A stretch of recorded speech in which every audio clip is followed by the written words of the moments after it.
bonjour à tous. Il serait pas un peu vieillot, nos sites d'infos? Aujourd'hui, je vais vous parler alors, excusez-moi, petit bug. C'est arrivé un peu trop vite. Vu que j'ai pas de télécommande. Voilà. Aujourd'hui, on va y arriver.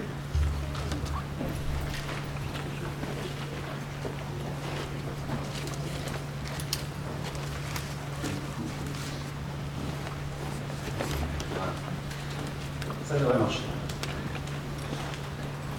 Beaucoup sont les médias web qui aujourd'hui reprennent la forme de l'article papier.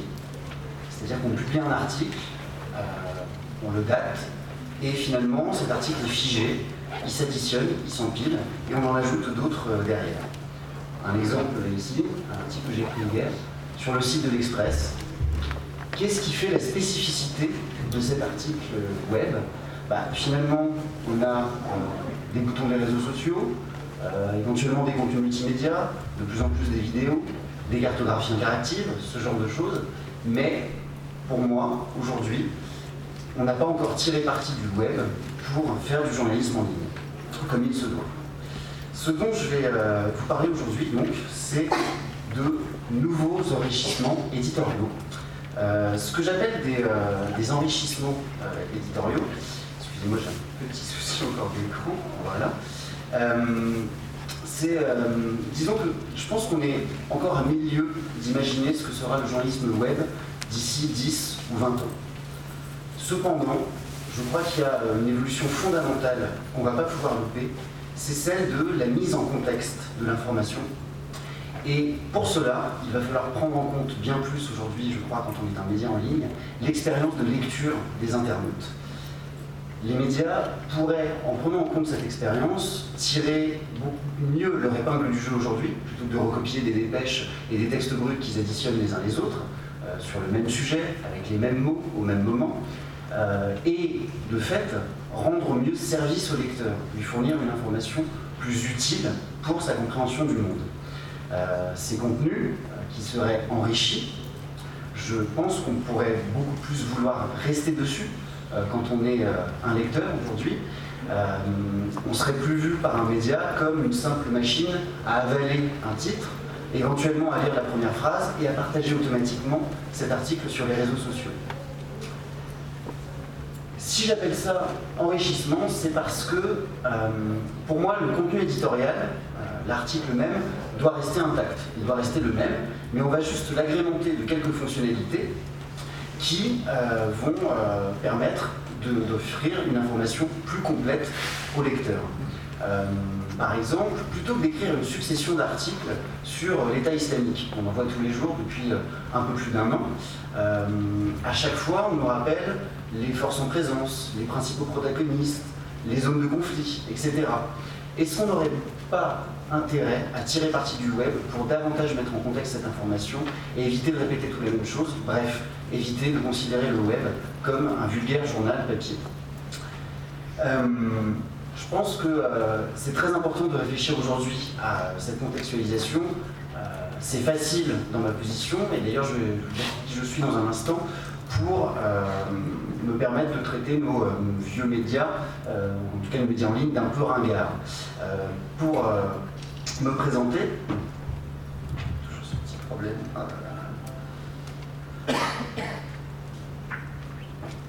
Je m'appelle Pierre Lémolici, je suis journaliste à la base et cofondateur de L'Imprévu.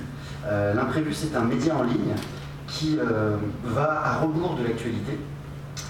C'est-à-dire que nous, on prend le contre-pied de cette actu qui ne s'arrête jamais et on publie des enquêtes, long format.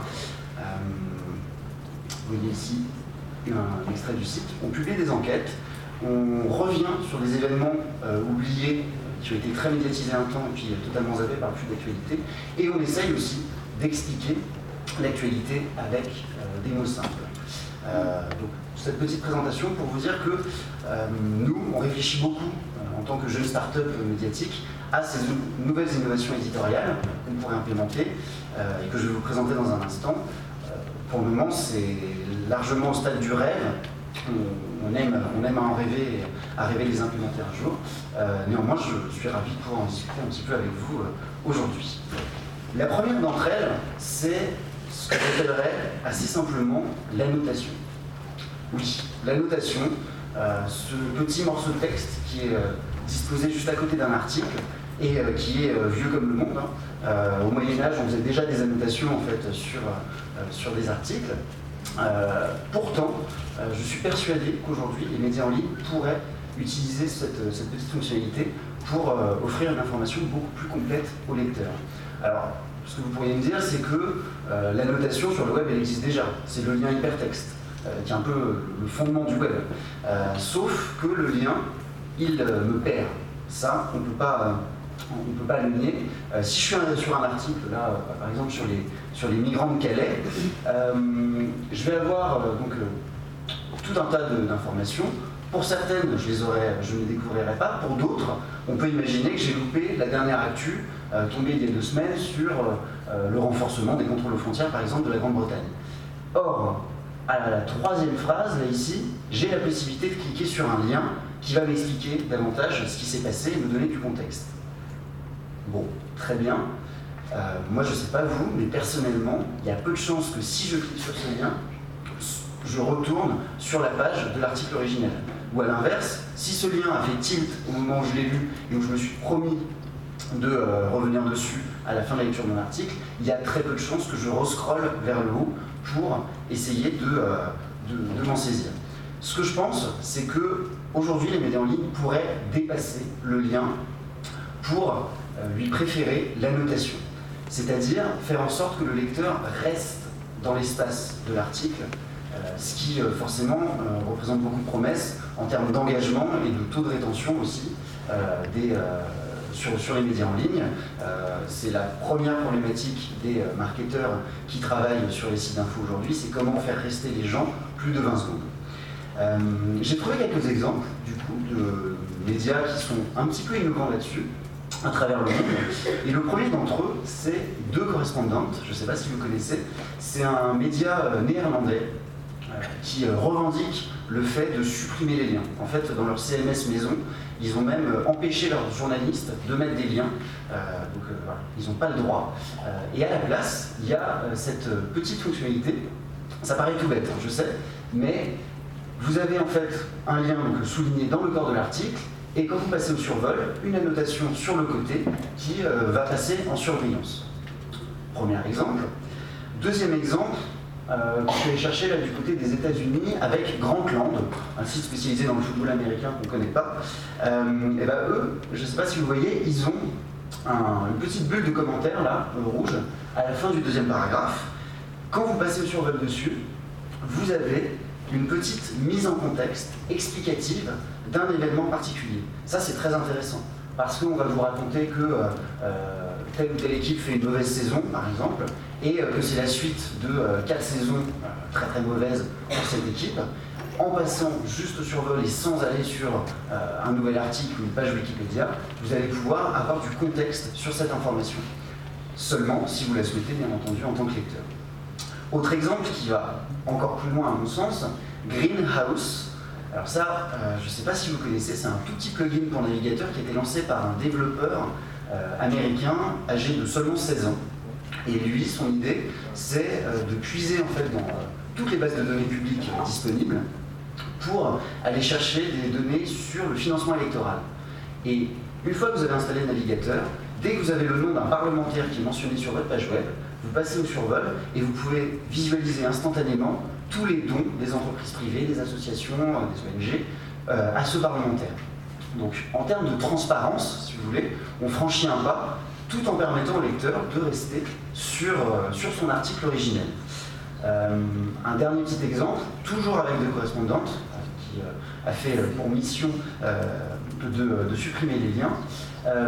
Là, on a une autre forme d'annotation où dès qu'une personnalité inconnue est mentionnée, vous avez en fait une petite flèche qui vous permet de dérouler une sorte de tab avec sa biographie très très courte et son image. Ça paraît bête, mais ça prend pas de place et ça laisse au lecteur le choix d'interagir avec le contenu qu'il veut, et on peut pas nier que ça enrichit l'expérience du web.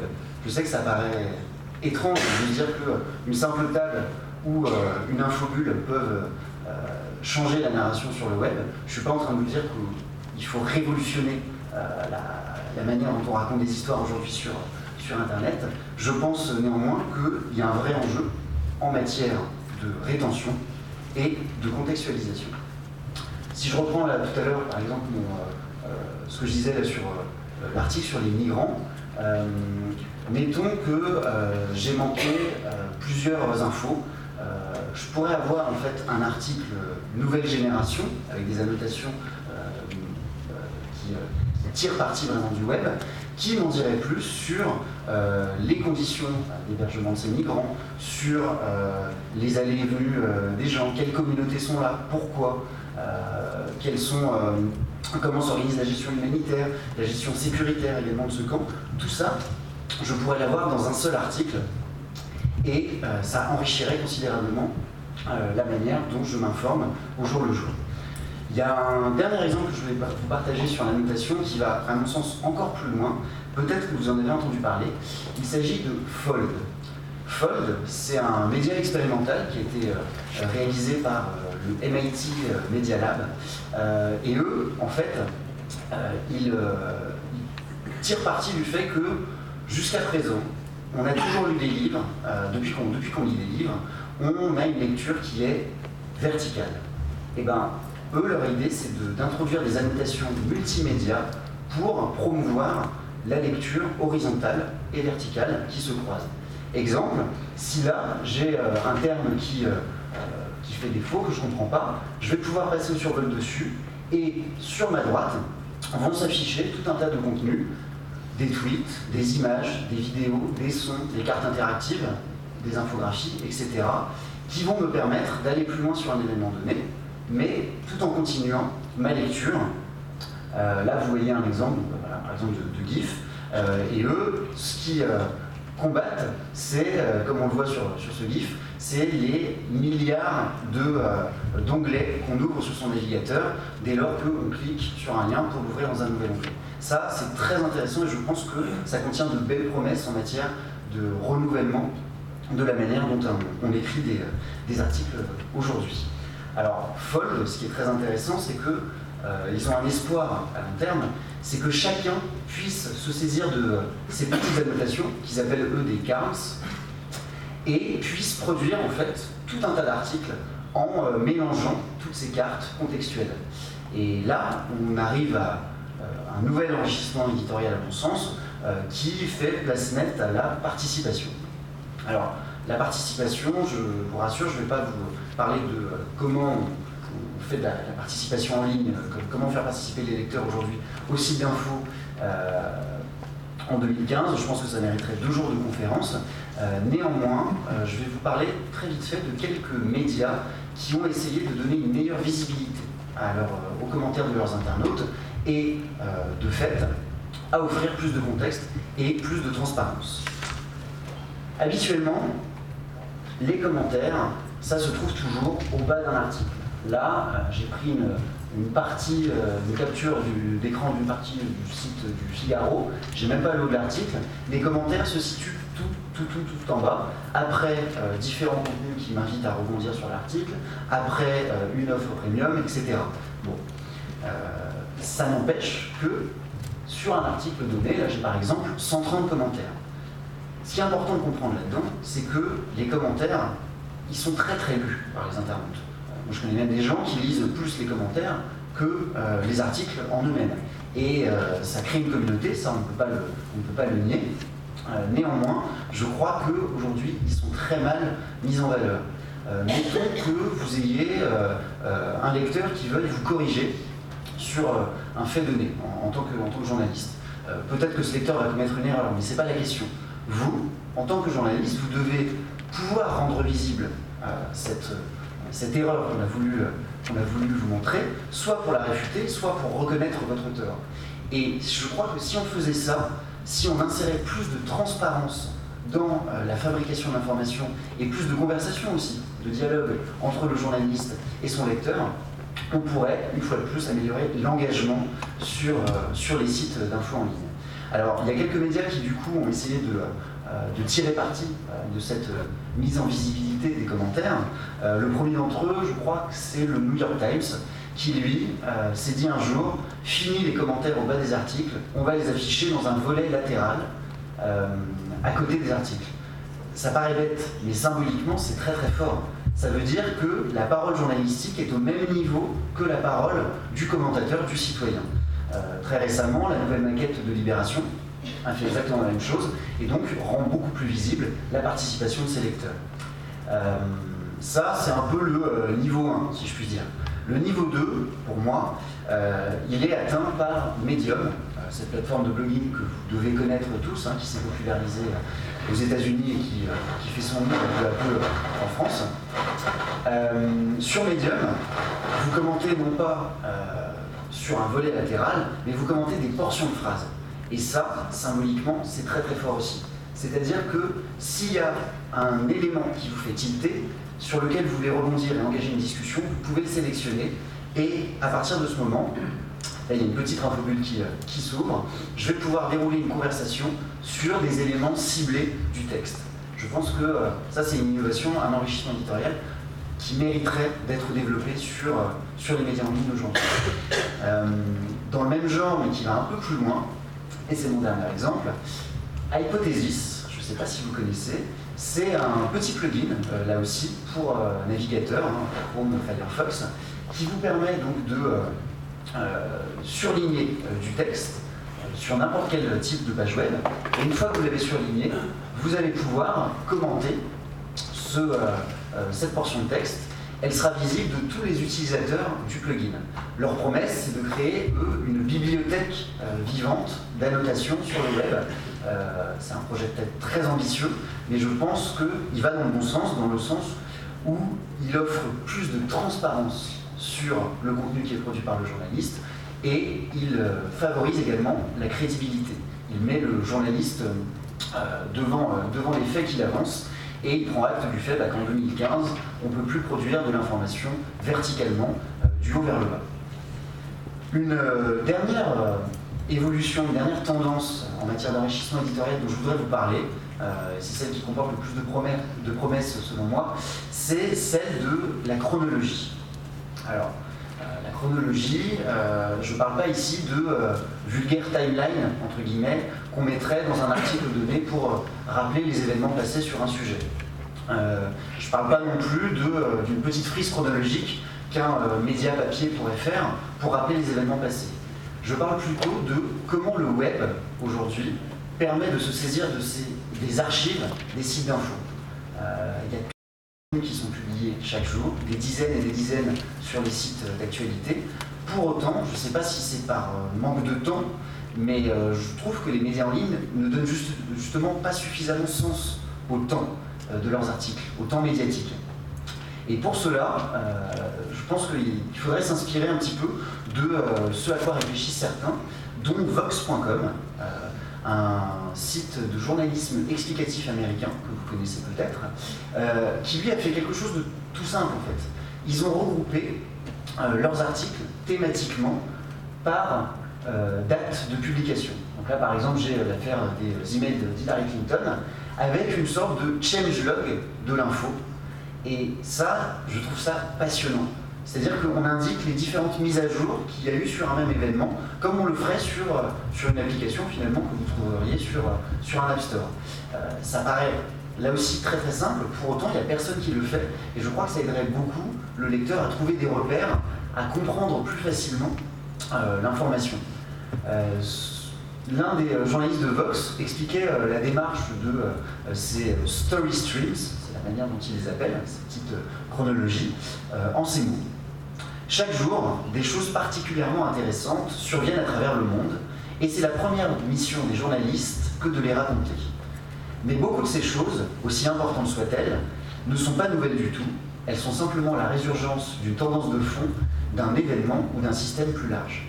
Je pense que ce journaliste, il a un peu tout compris. Aujourd'hui, sur le web, on peut plus se permettre d'empiler des articles sur, mettons, les inondations qu'il y a eu par exemple en Côte d'Azur récemment, comme si c'était nouveau, comme si les problèmes que ça posait c'était nouveau, alors que finalement, il y a 10 ans, on avait les mêmes problèmes avec les inondations dans le Var, la tempête Xynthia qui a fait 25 morts à la fin des années 2010, on était sur le même type de problème.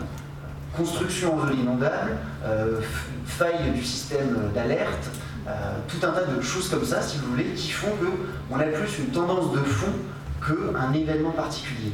Or, le web, moi je rêverais du jour où un site d'info me permettrait de visualiser ça et de montrer que la problématique est globale sur ces sujets et que je ne suis pas juste destiné à avaler des contenus, à avaler des pilules d'infos, comme si ça me permettait de comprendre le monde. Il y a un média qui aujourd'hui va encore plus loin que Vox là-dessus et qui intègre en fait vraiment toute cette dimension temporelle dans la production de ces articles, qui s'appelle Timeline, porte bien son nom. Eux en fait, donc, ils ont créé une application, une web application qui va documenter un événement. Donc ils vont faire un article standard, mais sauf que plutôt que de l'arrêter à ce qui s'est passé très récemment, ils vont remonter le temps et ils vont mettre en visibilité tous les événements qui ont présidé à l'événement qu'on raconte actuellement. Donc là, par exemple, on a une série d'articles sur les découvertes scientifiques sur Pluton.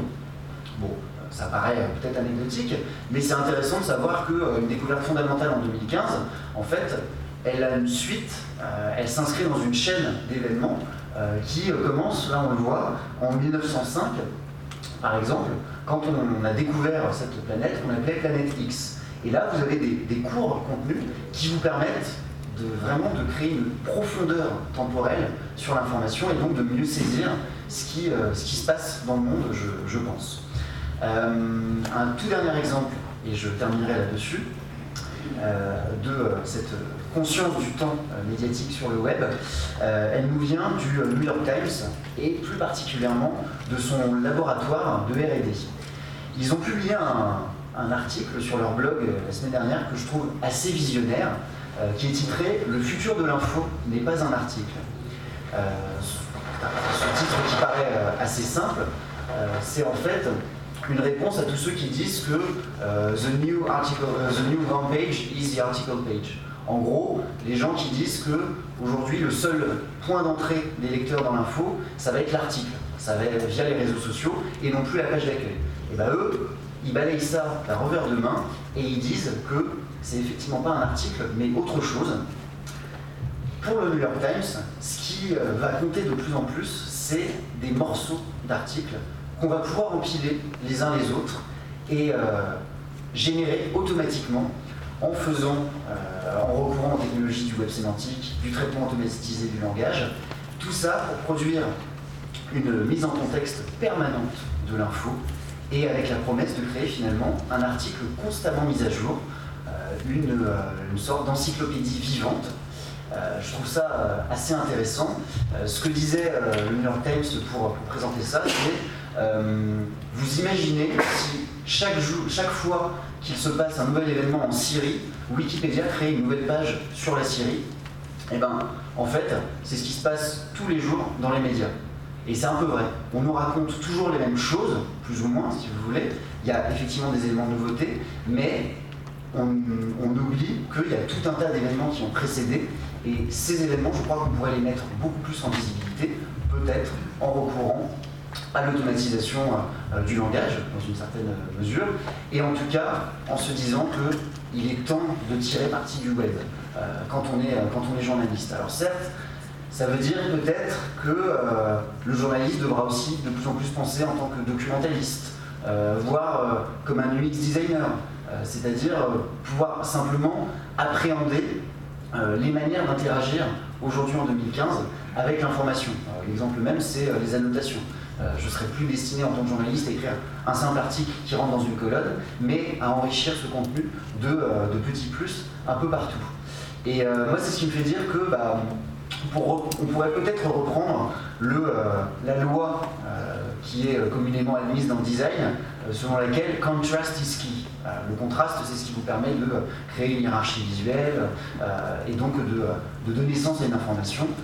Peut-être qu'on va aujourd'hui, dans le journalisme en ligne, vers le context is key.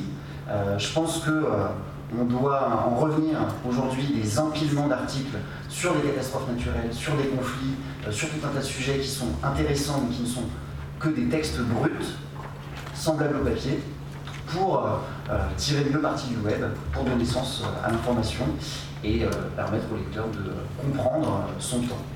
Je vous remercie pour votre attention.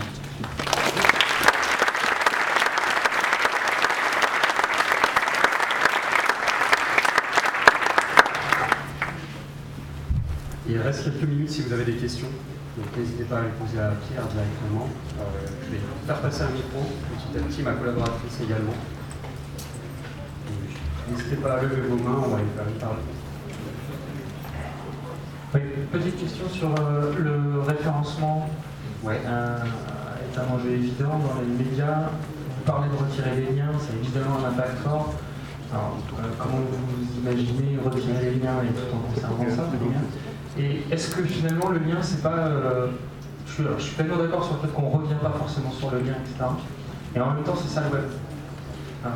Ça fait partie de l'ADN et de la construction de ce qu'est Internet. Alors, j'espérais qu'on pose une question sur le SEO, parce que c'est vrai que c'est un véritable enjeu, en fait, si jamais on parle de sinon supprimer les liens, en tout cas les mettre de côté.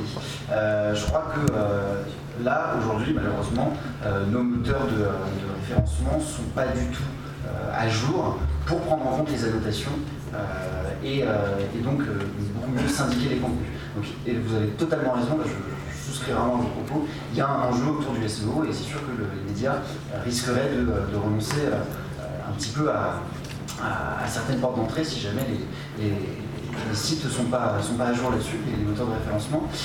Sur la seconde chose, en fait, vous parlez de la sérendipité. De ces découvertes hasardeuses et intéressantes qu'on peut faire sur le web. C'est sûr que c'est ça qui fait le charme du web. Il y a un penseur qui s'appelle Evgeny Morozov, que vous connaissez peut-être, et qui reprend une métaphore de Baudelaire et qui dit que sur le web, avant, on était un promeneur solitaire. Alors ça c'est Rousseau, pardon, excusez-moi. On était un promeneur solitaire et on pouvait se balader comme on le voulait au gré des liens sur lesquels on cliquait. Or aujourd'hui, on met fin de plus en plus à ce libre arbitre, au fait qu'on peut rebondir de page en page. Pourquoi ? Parce que les réseaux sociaux, avec leurs algorithmes notamment, nous présentent de l'information qui est de plus en plus adaptée à nos centres d'intérêt. Les sites d'infos eux-mêmes nous présentent des infos qui sont de plus en plus liées à nos centres d'intérêt, et du coup, on tue un peu le hasard et le libre arbitre. Donc moi, je vous dirais que c'est ça qui m'inquiète davantage aujourd'hui en matière de hasard et de rebond sur les sites d'infos que de possibles annotations. Mais c'est sûr qu'il y a un juste milieu à trouver entre le fait de donner du contexte et d'enrichir un texte et le fait de quand même susciter du hasard. C'est-à-dire que les annotations ne sont pas compatibles avec le lien, en fait, c'est un peu... Oui et non. Je pense que le lien, il peut avoir toute son utilité, mais peut-être qu'il doit l'avoir finalement à la fin d'un article. Deux correspondantes là, dont je vous parlais, le média néerlandais, ils ont un troisième type de lien qui en fait est le lien à ne pas louper. Et donc à la fin de chaque article, ils ont deux ou trois liens sur des livres, sur des films qu'il faut aller voir et qui sont peut-être les liens essentiels en fait à voir. Est-ce que c'est pas l'internaute de décider s'il clique sur le lien ou s'il lit l'annotation? C'est lui qui est intelligent. Ça, je ne doute pas du tout de l'intelligence d'un internaute, mais par contre, ce qui est sûr, c'est que le lien, il distrait. Qui qu'on soit sur Internet, on est distrait par les liens. Donc, je pense qu'aujourd'hui, on pourrait davantage analyser le comportement des utilisateurs, le comportement du clic sur des liens, pour essayer de voir comment sinon les dépasser, hein, c'était un peu provocateur ce que j'ai dit tout à l'heure, les utiliser à meilleur escient, plutôt que d'en mettre 3 dans le premier paragraphe d'un article d'info. Voilà, la conférence touche à sa fin. Je remercie à nouveau Pierre pour ce qu'il a exprimé aujourd'hui. Et à nouveau, applaudissements.